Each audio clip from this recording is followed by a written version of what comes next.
Programme হইলে 1-2 দিন পর পর খালি ডিস্টার্ব দিব, পরে আপনি ভেজালে পারবেন, বুঝছেন? তাহলে তো জেলাও হেই কদু 2 দিন পর পর আপনি আমার জ্বালাইবেন, ঠিক আছে? আপনার আমি অরিজিনাল দিতেছি ভাই, আপনি আমার কাছে আইছেন, আমার একটা দায়িত্ব আছে না? এই ইমরান ভাই, আপনি একটু চাবিটা ধরেন। হ্যালো, এটা রে জাপানি বানাই দে, যা। ভাই এটাই তো চায় না, এটার আপনি জাপানি বানাইবেন কেমনে? বাইরে বুঝাই দে তো ব্যাপারটা কি। বাইরে জিনিসটা এমনি জাপানিজ জিনিস, বুঝছেন? এটার ভিতরে যখন সবটা ডালমু না, তখন এই জিনিসটা জাপানিজ জিনিস হয়ে যাবে, বুঝেন নাই? অরিজিনালের মতন কাজ করবো, বুঝছেন ভাই? ভাই বুঝছে না ভাই?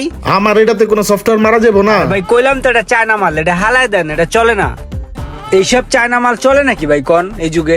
আপনি ওটার চিন্তা বাদ দেন, আপনার আমি অরিজিনালের ভিতরে জাপানি প্রোগ্রাম ঢুকাই দিতেছি। এই ইমরান, প্রোগ্রামটা ঢুকাই দে বাইরে। কি প্রোগ্রাম কইতাছে কিছুই তো বুঝতেছি না। ভাই এটার দাম পড়বো কয় টাকা? আরে ভাই, আপনার দাম লয়ে কি লেগে টেনশন করতেছেন? আপনার দাম নিয়ে কি আমি কিছু কইছি? ভাই হয়ে গেছে। এই লন ভাই, হয়ে গেছে। দাম বেশি না ভাই, 15,000 টাকা।